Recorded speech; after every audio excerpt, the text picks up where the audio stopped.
Shalom, puji Tuhan, Bapak Ibu kasih dalam Tuhan, senang bisa jumpa lagi di dalam program Bible Study online CK7. Haleluya. Saya percaya kita semua dalam keadaan sehat-sehat, walafiat saja ya. Semua dalam keadaan sejahtera oleh karena pemeliharaan Tuhan. Hari ini kita akan belajar dari 1 Tawarikh pasal yang ke-20. Bapak Ibu salam Tuhan, mari sebelum kita membahas, sebelum kita membaca dan merenungkan pasal ini, saya ajak kita semua masuk dalam hadirat Tuhan. Kita mau puji sembah Tuhan sebab Ia baik, Ia penyayang, penuh belas kasihan, dan kita ada semua karena kebaikan-Nya. Haleluya. Inaya sandana barang.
Semua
Semua karena anugerah-Mu.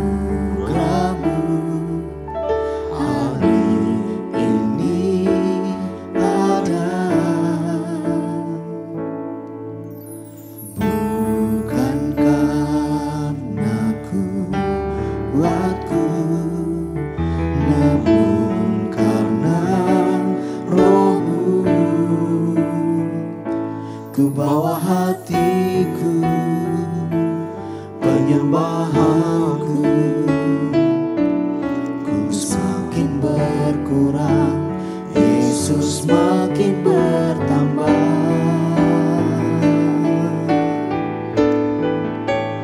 Mengikut Yesus, itulah kesukaan hatiku. Ku lepas semua hakku untuk mengenang kehendak-Nya di hidupku. Mengiring Yesus, itulah kekuatan hidupku.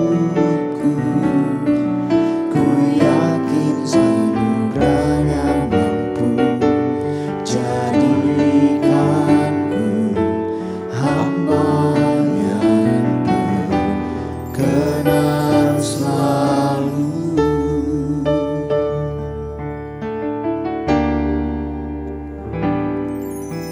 Semua karena anugerah-Mu. Hari ini ada, bukan karena kuatku, namun karena Roh-Mu. Ku bawa hatiku, penyembahanku, ku semakin berkurang, Yesus makin bertambah.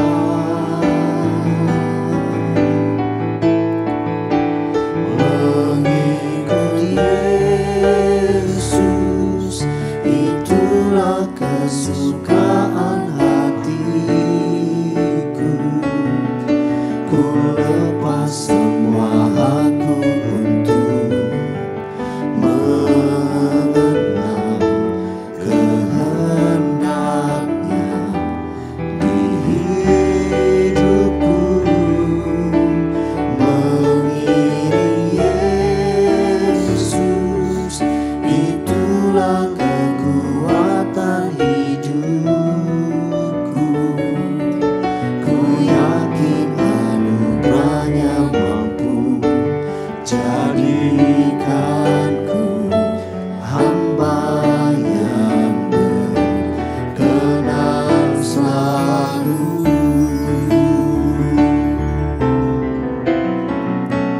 Mengikut Yesus, itulah kesukaan hatiku.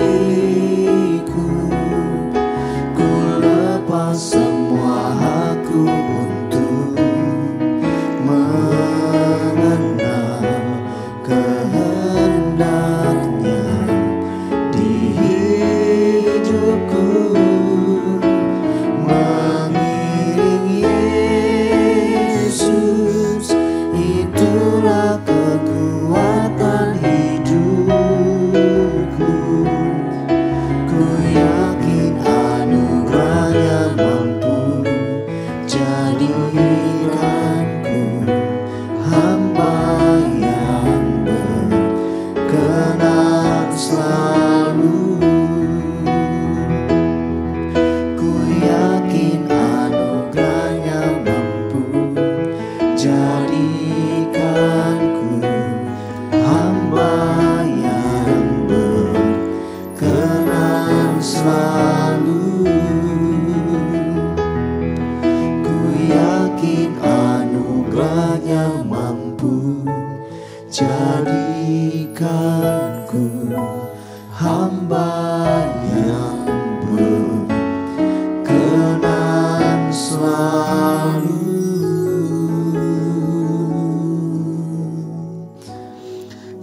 Kami mengucap syukur untuk panggilan Tuhan dan rencana-Mu yang sangat ajaib dalam kehidupan kami. Engkau memilih, memanggil, menetapkan kami sebagai hamba-hamba-Mu untuk mengasihi Engkau, untuk hidup di dalam kasih karunia-Mu. Sungguh semuanya ini adalah anugerah Tuhan bagi kami. Terima kasih ya Tuhan. Sebentar kami akan belajar dari kebenaran firman-Mu. Kami membaca dan merenungkannya. Tuhan memberkati, Tuhan mengurapi kami semua. Baik hamba-Mu maupun semua kami yang ada di rumah-rumah. Menikmati dan mengikuti semua kegiatan Bible Study online CK7 ini. Dalam nama Yesus Kristus Tuhan kami mengucap syukur, kami berdoa. Haleluya, haleluya, amin. Puji Tuhan, Bapak Ibu kekasih di dalam Tuhan, hari ini kita akan belajar dari 1 Tawarikh pasalnya yang ke-20. Kita akan membaca bagian ini. Bapak Ibu, bahwa 1 Tawarikh pasal yang ke-20 juga terdapat di dalam 2 Samuel pasal yang ke-12 ayat 26 sampai ayat yang ke-31 yang pernah atau yang telah kita pelajari bersama-sama. Nah, di Alkitab saya terdapat di dalam halaman 455. Sekali lagi halaman 455, 1 Tawarikh pasalnya yang ke-20 kita akan baca bagian ini. Saya akan pandu Bapak Ibu untuk membaca dari ayat pertama sampai ayat yang ketiga terlebih dahulu. Perikopnya perang melawan Bani Amon berakhir. Pada pergantian tahun, pada waktu raja-raja biasanya maju berperang, maka Yoab membawa keluar bala tentaranya, lalu ia memusnahkan negeri Bani Amon. Kemudian ia maju dan mengepung kota Rabah, sedang Daud sendiri tinggal di Yerusalem. Yoab memukul kala Rabah dan meruntuhkannya. Sesudah itu Daud mengambil mahkota dari kepala raja mereka. Beratnya ternyata setalenta emas, bertahtakan sebuah batu permata yang mahal, dan itu dikenakan pada kepala Daud. Juga diangkutnya banyak sekali jarahan dari kota itu. Penduduk kota itu diangkutnya dan dipaksanya bekerja dengan gergaji, penggerek besi, dan kapak. Demikianlah juga diperlakukan Daud segala kota Bani Amon. Sesudah itu pulanglah Daud dengan seluruh tentara ke Yerusalem.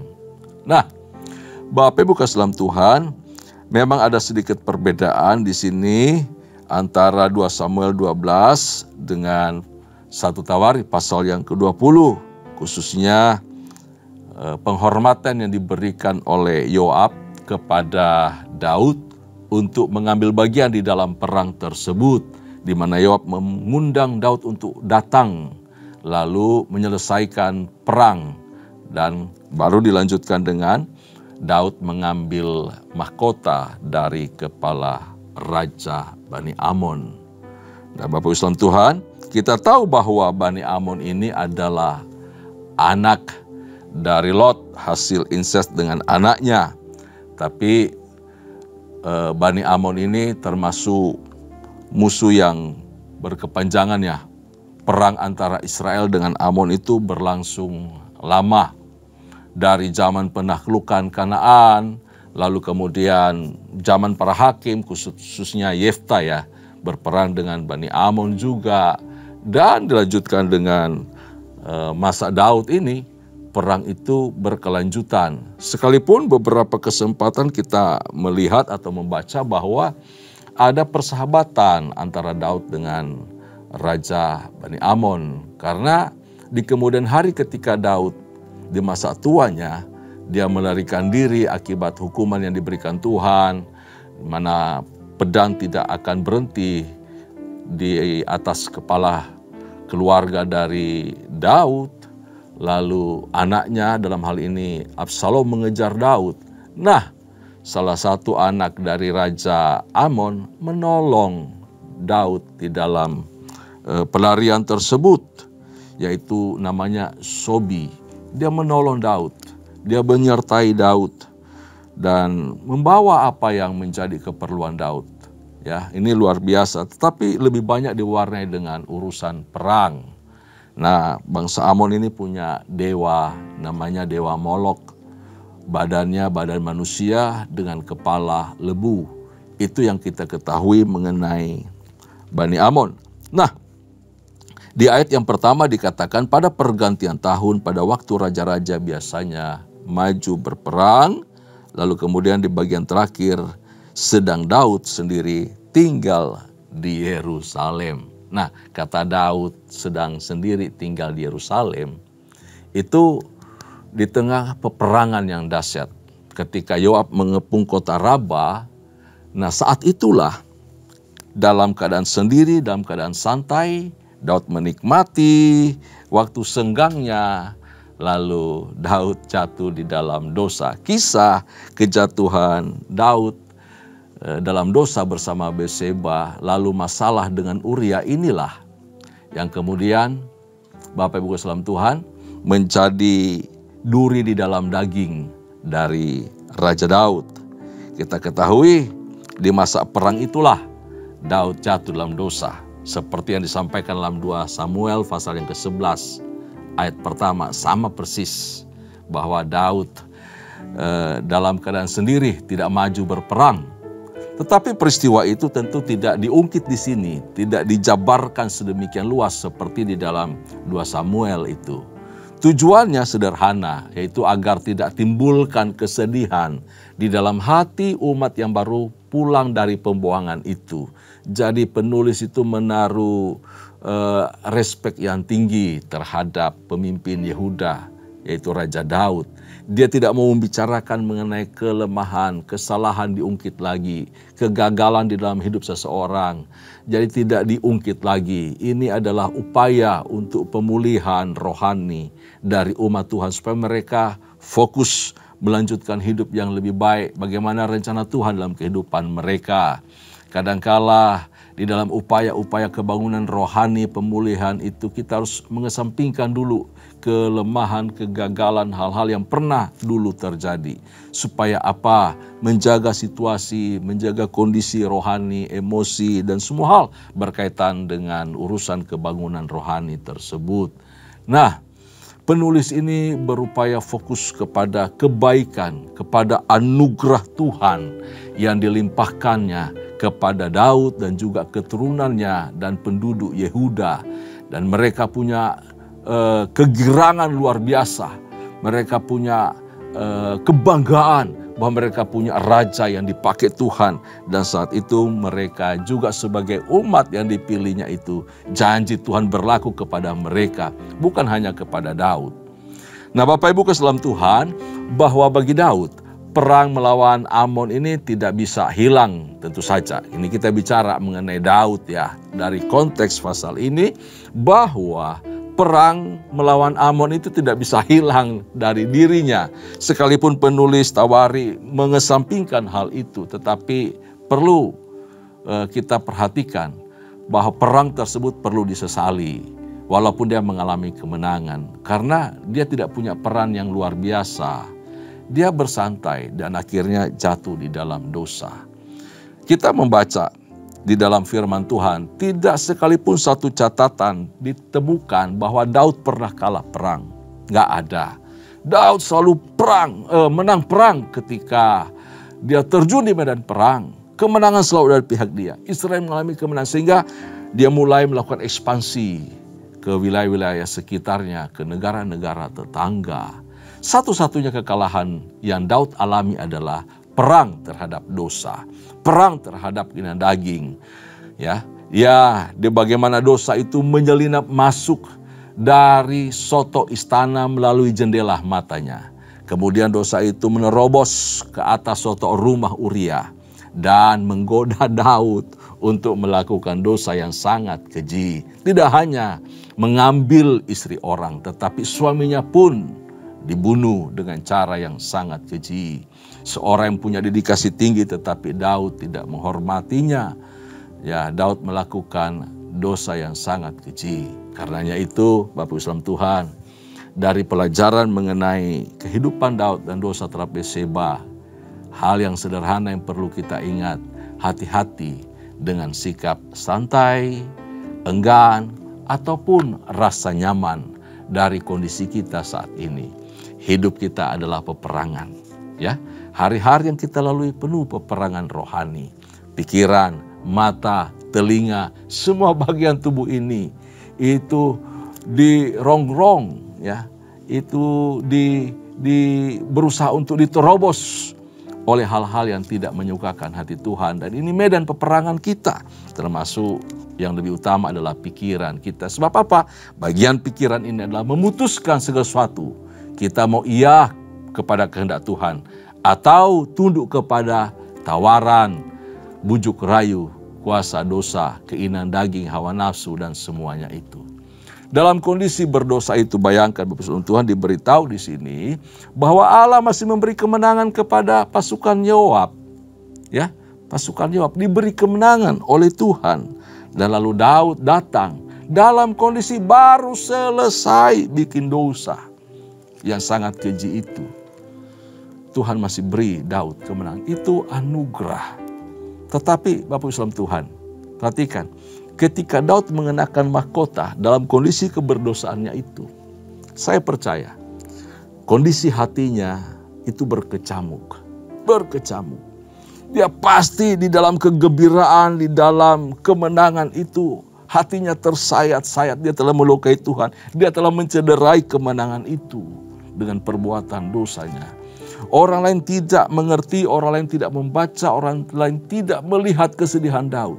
Tetapi hatinya pasti tersobek-sobek di hadapan Tuhan. Karena dia tahu bahwa Tuhan tahu peristiwa itu. Untuk sesaat dia bisa bangga dan merasa dia ada di atas puncak kejayaan. Dan tanpa disadarinya, mahkota yang dikenakan itu menjadi celaan bagi dia. Menjadi semacam intimidasi bagi hatinya. Mari kita perhatikan di ayat yang ketiga. Ayat yang ketiga diberitahu bahwa penduduk kota itu diangkutnya dan dipaksanya bekerja dengan gergaji, penggerek, besi, dan kapak. Nah, Bapak Islam Tuhan, orang-orang yang menjadi bagian dari tawanan ini dipaksa bekerja sebagai ganti nyawa mereka. Kalau di kitab Samuel diberitahu bahwa banyak dari mereka dibunuh oleh Daud. Ya. Nah, kemudian di ayat yang keempat sampai ayat yang ke-8 kita akan baca bagian ini, yaitu peperangan melawan orang Filistin. Ayat yang keempat, saya akan pandu, kita juga baca ya sampai ayat ke-8. Sesudah itu timbullah pertempuran melawan orang Filistin di Gezer. Pada waktu itu Sibkai orang Husa memukul kalah Sipai, seorang dari keturunan raksasa, dan mereka ditundukkan. Maka terjadilah lagi pertempuran melawan orang Filistin. Lalu Elhanan bin Yair menewaskan Lahmi, saudara Goliat orang Gat itu, yang gagang tombaknya seperti pesah tukang tenun. Lalu terjadi lagi pertempuran di Gat, dan di sana ada seorang yang tinggi perawakannya, yang tangannya dan kakinya masing-masing berjari 6, 24 seluruhnya. Juga orang ini termasuk keturunan raksasa. Ia mengolok-olok orang Israel, maka Yonatan anak Simea kakak Daud menewaskannya. Orang-orang ini termasuk keturunan raksasa di Gat. Mereka tewas oleh tangan Daud dan oleh tangan orang-orangnya. Wow, luar biasa. Ini pertempuran yang dahsyat dan kemenangan luar biasa yang dialami oleh orang Israel. Ini catatan bukti bahwa Daud punya prajurit yang gagah perkasa. Daud punya prajurit yang hebat-hebat. Lepas dari urusan kegagalan oleh karena dosa, tapi selalu diwarnai kemenangan-kemenangan di dalam medan perang. Itu yang sedang dipaparkan oleh penulis Tawari.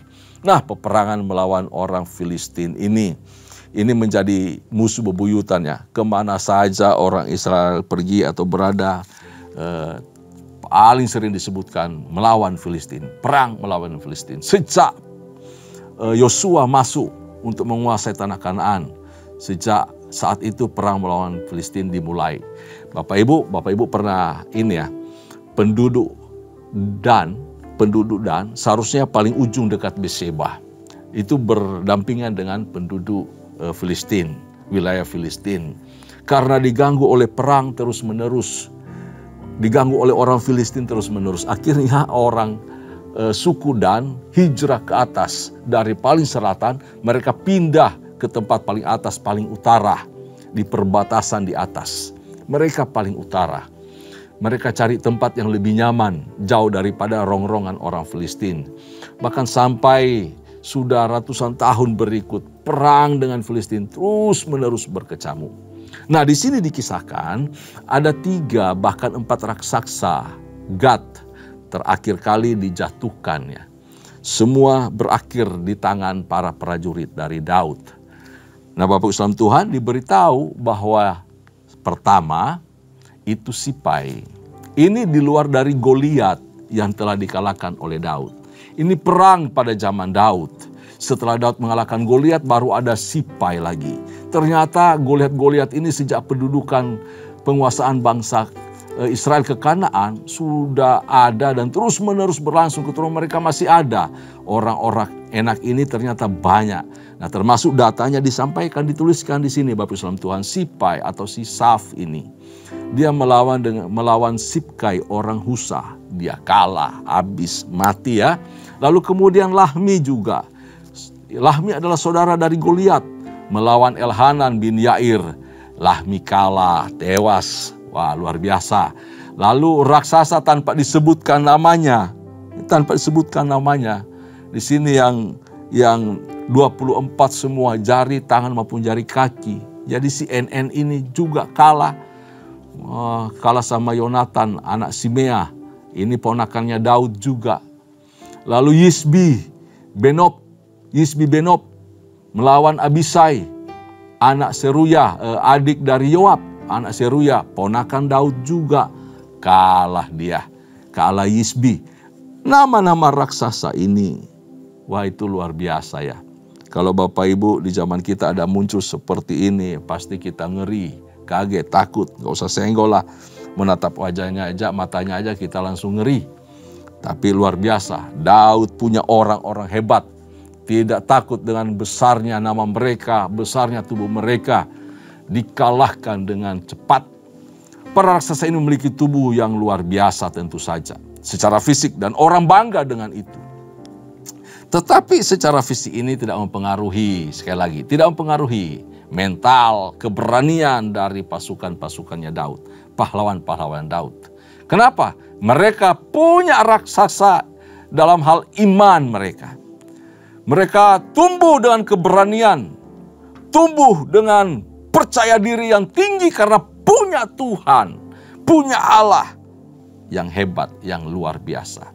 Mereka sadar betul kemana mereka pergi berperang, selalu mengalami kemenangan. Sekalipun nyawa mereka dalam pertaruhan, nyawa mereka terancam, tetapi selalu mereka mengalami kemenangan. Termasuk peristiwa di mana Yonatan membantu Daud, karena Daud sudah kelimpungan juga mungkin ya, hampir kalah juga. Lalu dibantu oleh ponakannya dan mengalami kemenangan. Raksasa itu ditumbangkan.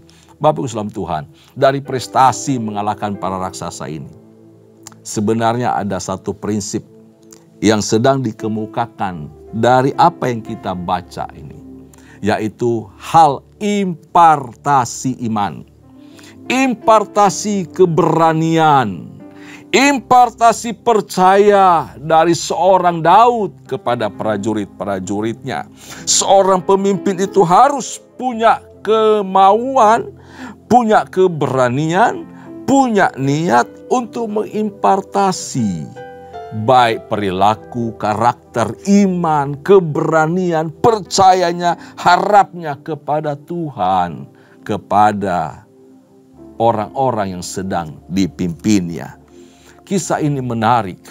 Kenapa? Tidak hanya Daud yang sanggup mengalahkan Goliat, tetapi para prajurit-prajuritnya, pahlawan-pahlawannya Daud juga sanggup mampu mengalahkan para raksasa-raksasa itu. Kenapa? Karena mereka dekat, mereka setiap hari bersama-sama dengan seorang pemenang raksasa, seorang yang telah menaklukkan, mengalahkan raksasa.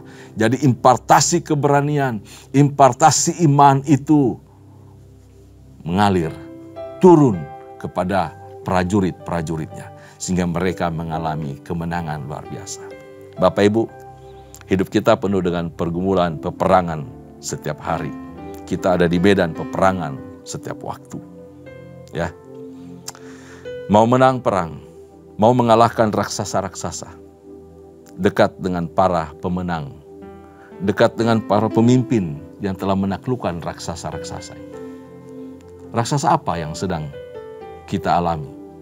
Bisa masalah ekonomi, bisa masalah karakter diri kita juga, bisa masalah keterikatan terhadap sesuatu dosa tertentu dalam diri kita. Banyak raksasa-raksasa yang harus kita tumbangkan dalam medan pertempuran hidup ini selama kita mengiring Yesus. Selama proses pembentukan karakter itu harus kita lakukan setiap hari. Bapak Ibu saudara Tuhan, untuk menang perang mesti dapatkan impartasi. Kita punya Yesus, kita punya Tuhan yang telah mengalahkan raksasa kebinasaan, yang telah mengalahkan kuasa dosa, kuasa maut yang tidak bisa diselesaikan oleh manusia. Kita belajar daripadanya. Kita belajar dari Yesus yang telah menang perang. Kita belajar Yesus telah bangkit dari kematian. Kita belajar bagaimana Yesus menyelesaikan urusan dosa, menyelesaikan setiap tipu muslihat iblis. Kita belajar juga dari para pemimpin-pemimpin rohani kita yang hidupnya diwarnai dengan segala kemenangan luar biasa.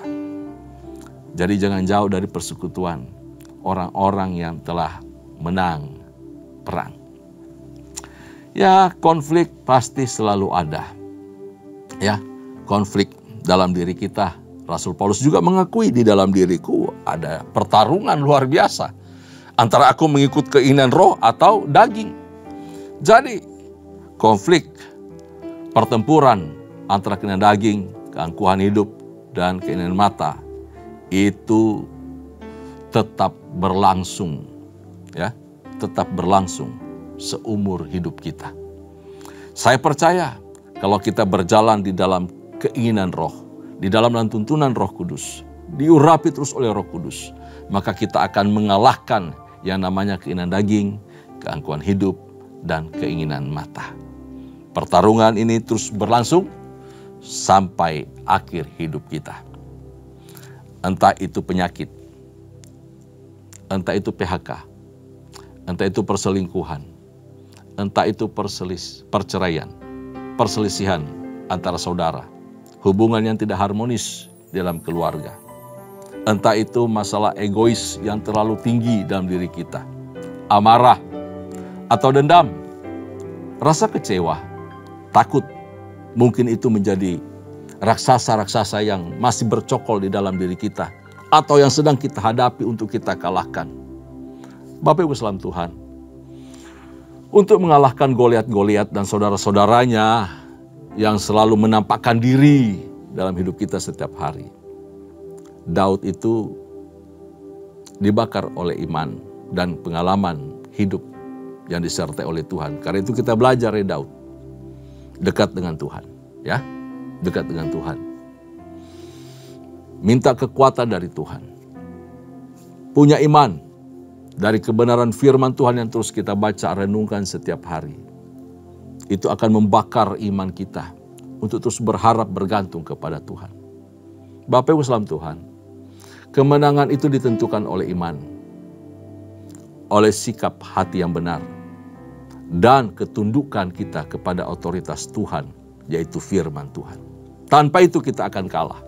Tanpa itu kita akan kalah. Sekali lagi, iman, sikap hati yang benar, dan tunduk kepada otoritas, yaitu firman Allah, maka kita akan tampil sebagai pemenang.